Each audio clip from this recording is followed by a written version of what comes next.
Hello বন্ধুরা, নতুন আরেকটি ব্লগে সবাইকে স্বাগত। হ্যাঁ, নিশ্চয়ই ছবিটা দেখে বুঝে গেছো। হ্যাঁ, আজকে রান্না করেছিলাম চিকেন। তো প্রথমেই আমি চিকেনটা বাজার থেকে আনার পর ধুয়ে লবণ, হলুদ, তেল মেখে রেখে দিয়েছিলাম কিছুক্ষণ। তারপর পেঁয়াজ, রসুন, আলু সব কিছু কেটে নিয়েছি এবং বেটেও নিয়েছি। এবার কড়াই তেল বসিয়ে দিয়েছি। এবার দেখো পেঁয়াজ রসুন যে পেস্ট করে নিয়েছি, এই দেখো।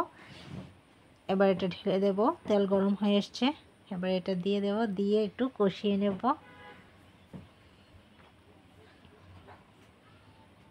এই দেখো, এবার একটু কষানোর পর আমি আলু, পেঁয়াজ, রসুন এগুলো বাকিগুলো এবং মশলা সব কিছু দিয়ে একটু ভালো করে কষিয়ে নিচ্ছি। এবারে একে একে মাংসটা দিয়ে দেব।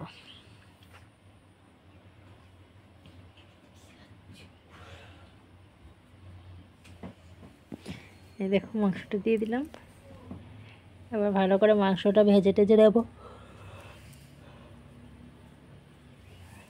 এই দেখো, একটু ভেজে নিচ্ছি, তারপর বাকিটা দিয়ে দেবো। এই দেখো, হ্যাঁ, আমরা যেহেতু কাঁঠাল খাই তোমরা বলো। এই দেখো, কাঁঠালের বিচিগুলো অনেক কাজে লাগে। তো মাংসর মধ্যেও আমি কাঁঠালের বিচি দিয়ে রান্না করি, কারণ আমার কর্তামশাই চিকেন খেতে পারে না বেশি, কারণ ওনার সমস্যা হয় চিকেন খেলে।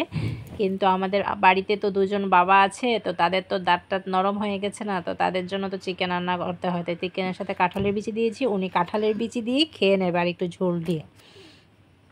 কারণ সবসময় তো আর একসাথে মটন আনা যায় না বা হাঁস আনা যায় না, বা একসাথে দুটা মাংস আনা সম্ভব হয় না। তো এই জন্যই উনি কাঁঠালের বিচি আর ঝোল খেয়ে বাস তৃপ্তি হয়ে যাবে। কিন্তু ওনার তো শরীরটা ভালো না, খায় কিনা এটা জানিও না আমি। তো এখন মাংসটা ভালো করে কষিয়ে নিচ্ছি। এই দেখো, ভালো করে কষিয়ে নিয়ে তারপরে আমি একটু গরম জল করে রেখে দিয়েছি ওইখানে সাইডে, ঝোল দিয়ে দেব। এই দেখো, আমার মাংস রান্না কমপ্লিট। তারপর আমি এটা স্নান টান করে এসে ঠাকুর বাসন টাসন সব ধুয়ে পুজোও দিয়ে দিলাম ঠাকুরকে। আজকে ফুল একটু কম ছিল, আমার শ্বশুরমশাই আজকে ফুল একটু কম তুলেছে, কারণ প্রায় বৃষ্টিও ছিল সকালের দিকে, ফুলও এখন বেশি ওঠে না, ধরে না। এই দেখো, আমার লক্ষ্মী মা সব ঠাকুরকে ফুল টুল দেওয়া কমপ্লিট, ধূপ টুপ দেওয়া হয়ে যাবে আর কিছুক্ষণ পর। তো আমি পূজা টুজাও দিয়ে দিলাম। এই দেখো, ধূপ টুপ দিয়ে দিচ্ছি। তো আমার পূজা দেওয়াও কমপ্লিট হয়ে গেল।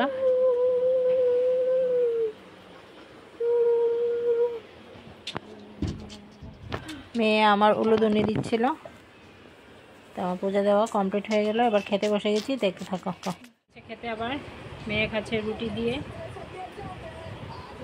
আমিও বসে গেছি, মাও খাচ্ছে এখানে।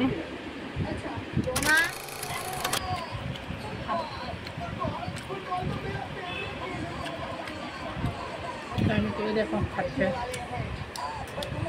রুটি দিয়ে মাংস।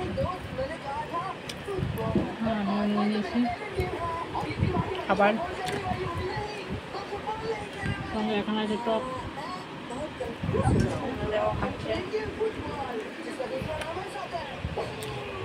এই দেখো, বড়া দিয়ে খাচ্ছি, বড়া।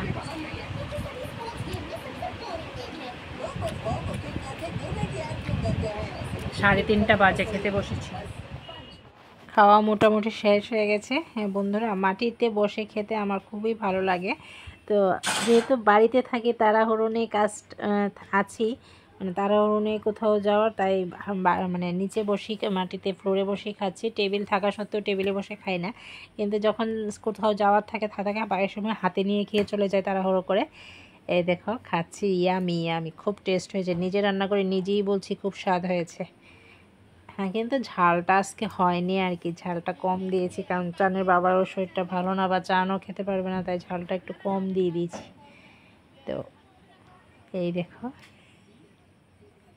খাচ্ছিলাম। এই দেখো, মাংস যদি খায়, মাংসের হাড়টা যদি না চিবায় আছে না, তৃপ্তিই লাগে না মাংস যে খাই, তাই না?